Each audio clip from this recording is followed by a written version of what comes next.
I want to begin by offering our condolences to our partners at the state. Department of Public Safety's tragically lost two members last night in a helicopter crash up in northern Arizona. So if you would keep them in your prayers, Colonel Glover and his team, I'm sure, would have greatly appreciate it. Along the same lines, I think you all saw last night, I'm trying to speak up, not yell, because apparently I talk soft. We saw last night the family, they just hurt, understandably so. And so I really want you to know this entire team here, those behind me, and our community are hurting with you. We really just want Mom back, okay? Right now, we believe Nancy is still out there. We want her home. Our department, the Sheriff's Department, along with all of our partners at the FBI, have been working around the clock. And we just want her home and find a way to get to the bottom of all of this, just as you do. But I have other partners out there who have stepped up, and you've probably noticed them in the last few days, if not the last few hours, and you're going to see more of that. I've made a decision to contact our PCRIT team, and those of you not local, that's our Pima Regional Critical Incident Team. It's made up of law enforcement officers from this entire valley. Pasquayaki Police Department, Tucson Police Department, Marana Police Department, Oro Valley Police Department, Pima College Police Department, Tucson International Police Department, Sarita Police Department. There's so many of them, and they are going to help us tremendously. And that's really done because we have so much in front of us still, and we're hoping that, I know the FBI has committed a very large number of men and women to partner with us, work side by side with us. We go do an interview, they're going to be there with us. We're going to go look at some evidence or process evidence, they're going to be right there with us. We're sharing every piece of information, all the data we can to get this thing solved. And it's important that my partners in law enforcement know and understand their roles, because it is very large, complex investigation with a lot of moving parts. And we're at that phase now where sometimes we're waiting, right? We're waiting for analysis. We're waiting for lab reports. But even then, when they come back quickly, for example, some DNA, we rushed what we thought was the best target for DNA. We did a rush through and got some of that back. The results were minimal. I think you all know the blood on the porch. That was one we did. It came back to Nancy. That's what we know. But there's still more items that have been submitted. We just haven't got them back yet. But in the meantime, we're not just sitting on our haunches waiting. We do have a number of leads coming in, and that's why we brought in the FBI for one, but PCRIT as well, to be able to get out there and handle these leads as they come in as quickly and as expeditiously as we can. And every single lead is looked at, every one of them. And so we're gearing up. You probably have some questions about what you've seen in the last couple of days. I'll gladly answer those at that time. But it really is about getting our partners out there. To be fair, when we went to that scene the first night, Saturday night, it was just us. Since then, the FBI and others have asked, can we go and see it as well? And that's what you've been seeing. But it is a very important case to not just me and my team, but this entire community, all of our law enforcement partners. Suspects. I know there's been a lot out there about suspects, and I want to be very clear. At this time, we have not identified a suspect or a person of interest in this case. We are working our best to do that. But to be clear, we have nobody of interest or any suspects that you would consider a prime suspect. We're just not there. We're not there yet. The timeline, I think we've got it on the board, do we not? This is a timeline that we have been able to develop with some of the things that we've had processed, various pieces of electronics that we've gathered. And you look at some of this, and I know you're going to say, well, why did it take you so long to get this to us, Sheriff? Well, because one thing, it's got to go out and be processed at different lab sites. And sometimes that stuff comes back to us. And like you, we have questions. And we say, wait a minute, what is this about? What about this? Could it be that? And so it's sent back or it's sent somewhere else. So, and that's happening with all of the things we see, that process, that review, and that questioning of, all right, what is it we're looking at? So I'll go over it with you. You can see it on the board there, but at about 5:32 p.m., these are approximate times. 5 p.m., Nancy travels to her local family's home for dinner and playing games with the family, just visiting. At 9:48 p.m., which is very consistent to what we were told by the family, that Nancy was dropped off at home. And we know that because we have a garage door open at approximately, I can't stress that enough, at approximately 9:48 p.m. At 9:50 p.m., that garage door closes, which is that time we assume that Nancy's home and probably going to bed. Sunday morning, early morning at 1:47 a.m., the doorbell camera disconnects. At 2:12 a.m., software detects a person on a camera, but there's no video available. They had no subscription, and therefore it would rewrite itself. It just kind of loops, right, and covers up. That's what our analysis teams have told us.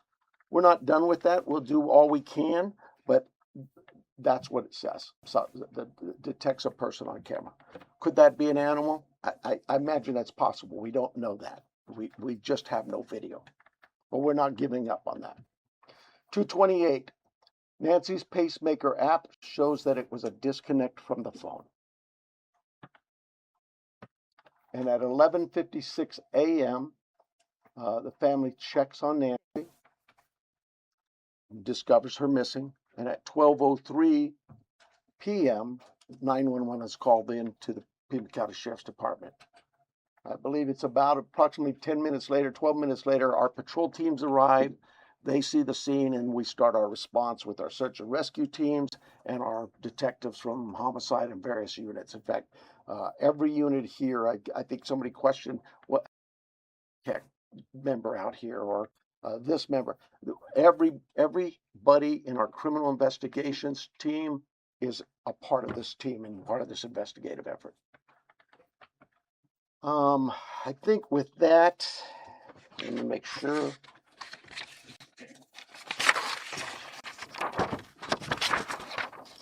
I want to clarify some things that I may have already done, but yeah, I've gone over with the blood at the front door, the doorbell camera. It was removed, we know that, but we're not confirming that any cameras were smashed or destroyed around the house. I don't know where that came from, but that's something we're not confirming. The car, the car that was at the home, it's just standard investigative practices. It's part of the search warrant scene, court orders. We pull it out of there and do our scene. That was at the home. It's just standard investigative practices. It's part of the search warrant scene, court orders. We pull it out of there and do our scene processing with the vehicle. Uber. We did speak to a driver because Nancy, we learned, had been taken the Uber to the family residence, the daughter, for dinner. And we located that driver and spoke with them and got that information. The house. You guys got this, I think, conducting follow-up. I think you said somebody had mentioned that they saw a team out there again last night or yesterday, and that's just, again, what I was talking about before. Our partners wanted a chance to see it and examine things themselves, and more importantly, it's just we're constantly following up on things and go, hey, what about this? So we want to go back and check on some things.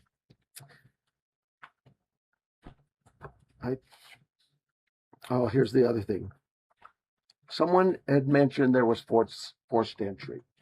I have no clue where that comes from. We have been very consistent. We are not discussing that at all. Whether it's forced entry or not forced entry, that is something we're just not discussing. So I don't know where anybody got that information.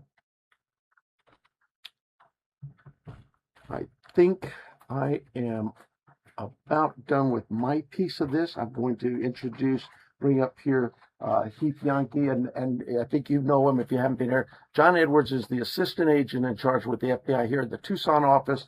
Heath Yankee is the special agent in charge for the state of Arizona out of Phoenix, and he will come up and speak.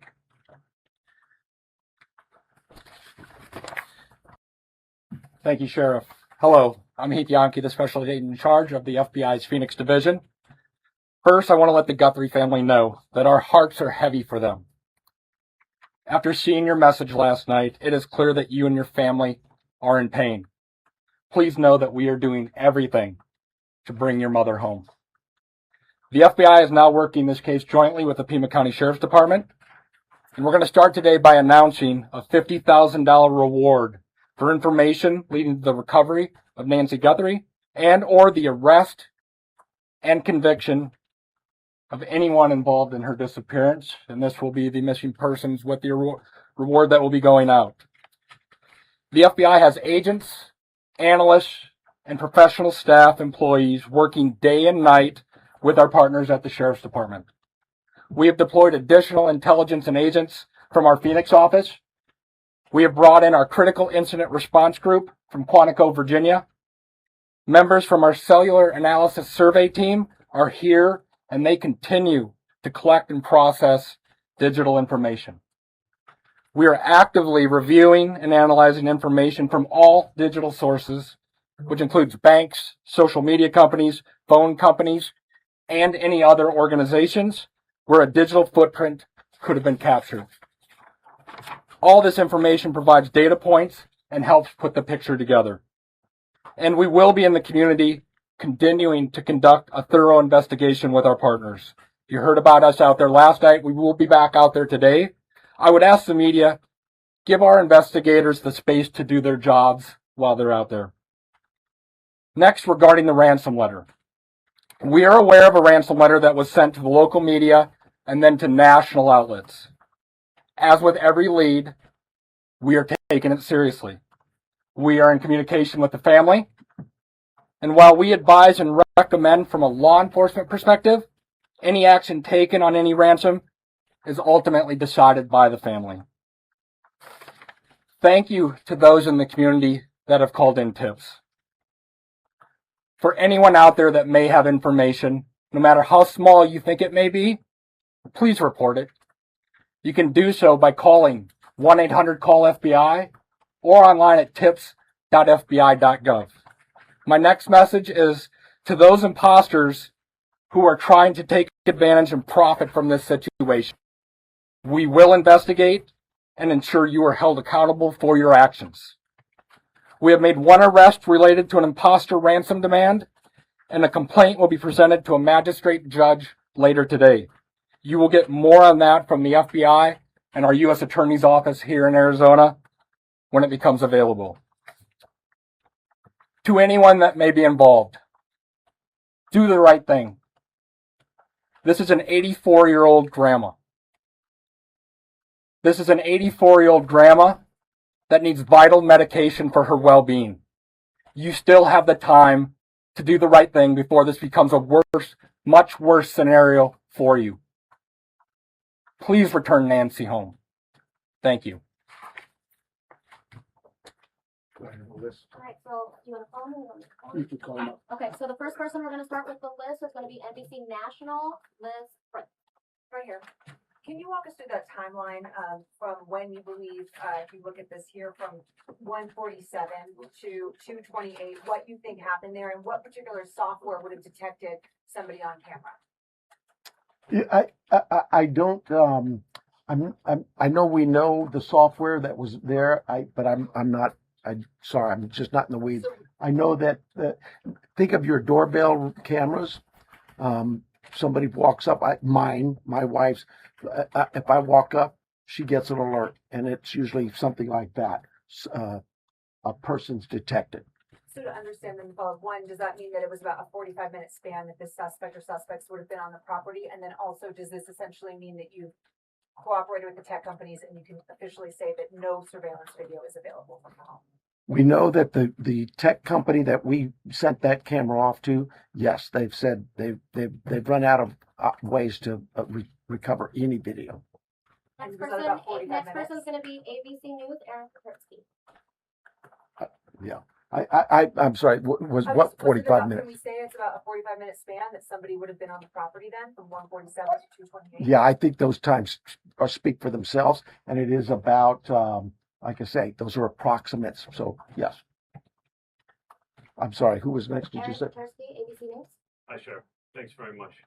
Is there information that you are purposefully withholding because of the active investigation that might be leading you in a particular direction? You know, this is no different than any criminal investigation that we conduct here. Law enforcement has conducted investigations since 1865 here in Pima County.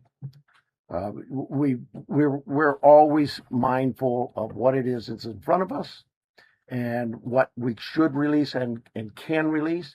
There's legal guidelines that guide us, but there's also strategy too.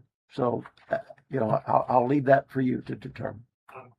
Now that you are having such an injection of manpower from the Pima critical incident team and the FBI, we slow to bring that in at the outset. Should all of these resources been brought to bear sooner? I guess that it's Monday morning quarterbacking. I do it all the time, so you have the opportunity to do it for me.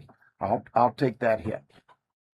CBS News, Jonathan Migliotti. Sheriff, over here, has there been any proof of life, and has there been any sign of life? I'm going to anything to deal with the ransom notes and that I would defer to the FBI, but no, to my knowledge, we're still looking for Nancy. And for my follow-up question, if I can speak with the special agent, what was it about this apparent ransom note that now 3 days on, you first haven't been able to validate, and second, it warranted informing the Guthries of its existence? So the ransom note that was sent out there, obviously every lead in this case we are taking extremely serious. But not Given- everyone is presented to the family. Why this one? Because this was the ransom that came in and it had facts associated with a deadline, with a monetary value they were asking for. So at that point, what were some of those facts, if you can, because there's been a lot of speculation, as you know, if you could set the record straight. yeah, the ransom itself, one talked about an Apple Watch and one talked about a floodlight. We're not going to go into specifics. It's very important that we keep this investigation moving forward, and we don't want to put more facts out there that others then can use to try to profit from this. Who else would know, who else would know about an CNN, Apple next, Watch? Ed Lavandera. Hey, Agent, I want to follow up with you real quick on that. There have been, as far as we know, I think 3 ransom notes so far, 1 arrest. Are they all different? Do you think there's different authors behind all of them, or? So the one that went to the media is the one we're currently investigating and working on. The imposter that I talked about, where an arrest was made early this morning, that there will be more information. We believe there's no evidence to connect this to Nancy's case. It was someone that was trying to profit from it, a total imposter. And Sheriff, you started off the press conference by saying you believe that Nancy's still out there. Do you have reason to believe that she's still out there alive, or are you fearful of the worst case scenario here, that she won't be found alive? Well, I'm certainly fearful of that. I think we all are. But it is we operate from a position that until we know she's out there, she's alive, and we're going to continue thinking that way until we find her. Fox Digital, Mike Reese. Yeah, sir. Mike Lewis from Fox Digital. Sheriff, you said you've identified no suspects. Have you ruled out anyone she was with on Saturday night? You know, we've talked to so many. I'm sure that my investigators have feelings about this one's clear or this one isn't. But no, I wouldn't say anybody's ruled out yet, because what if I rule you out and then later I learn something else? No. So my follow-up, you mentioned that you don't know where the reporting of a forced entry came from. Do we know how whoever did this got into her house? That I would not discuss with you anyway. Fox News, Paul Morrow. Question for Agent Edwards, if I may.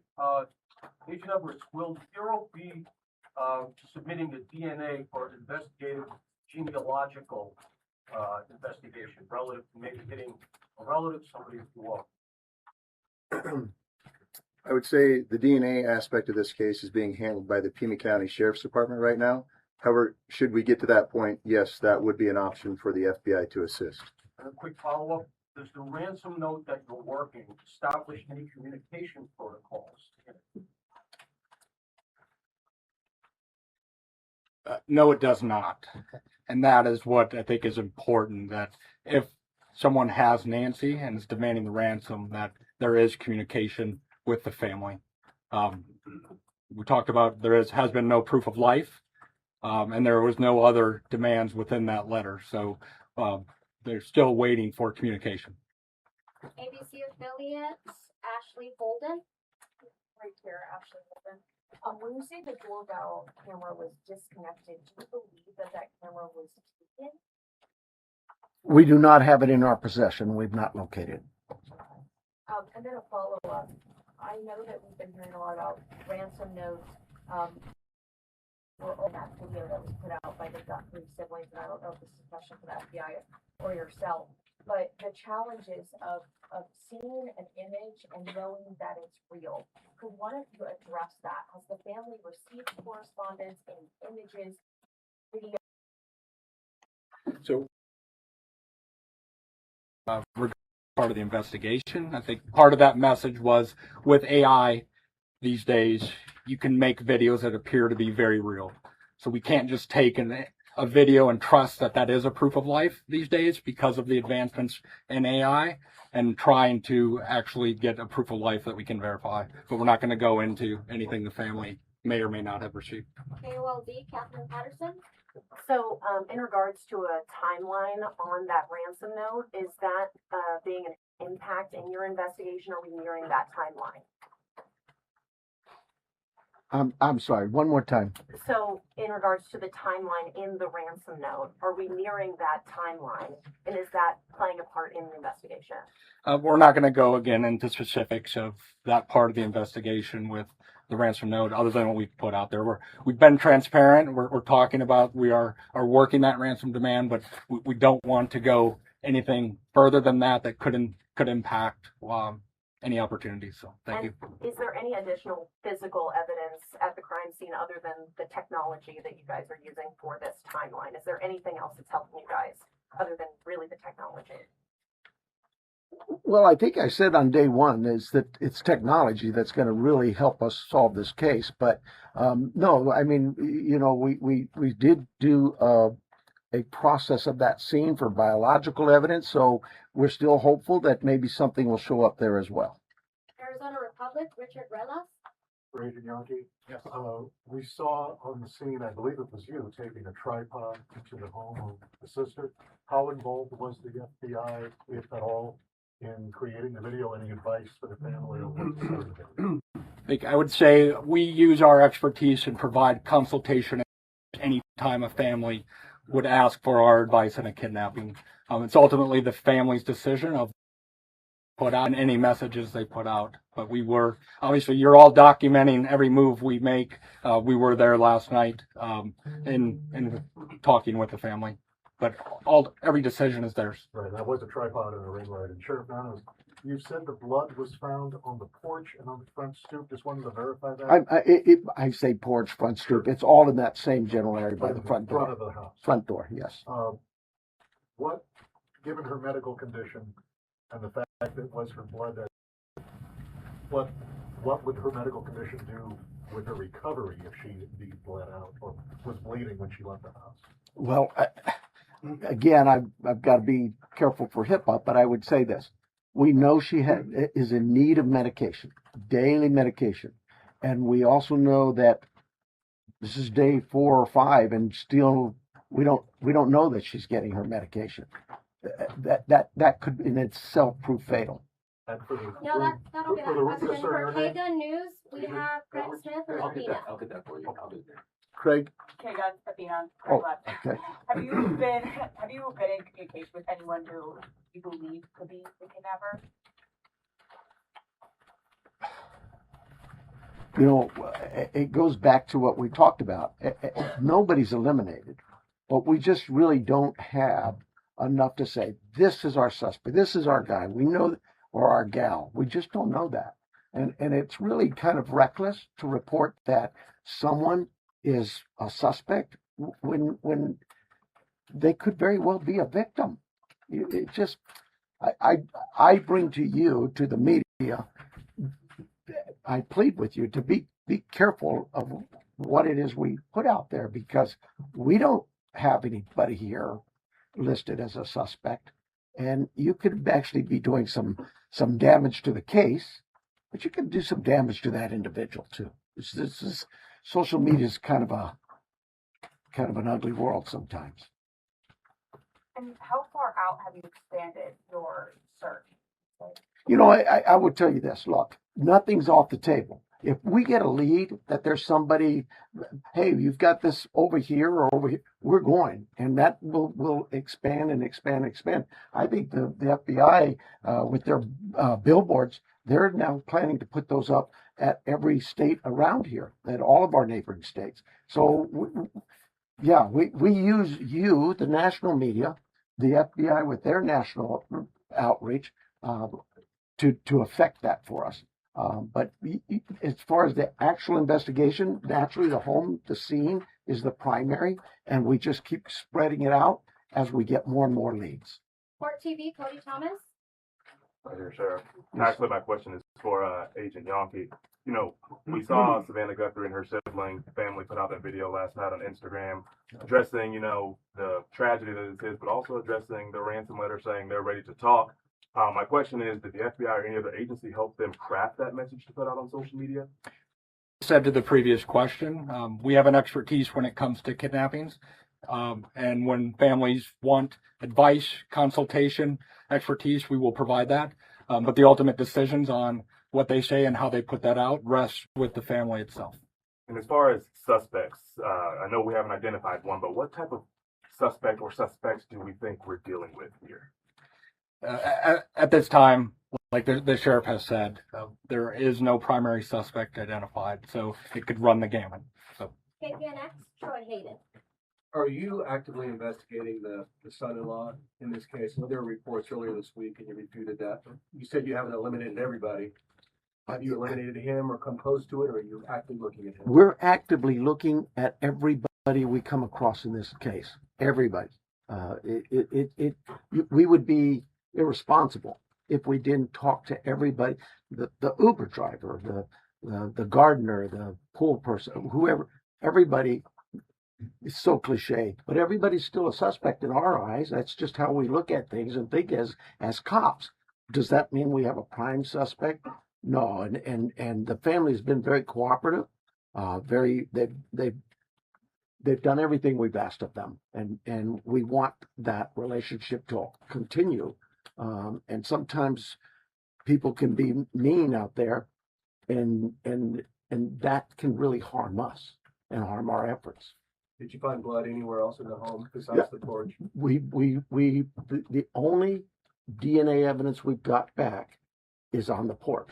We prioritize things and we rush things, and those items we put out to a lab to rush it.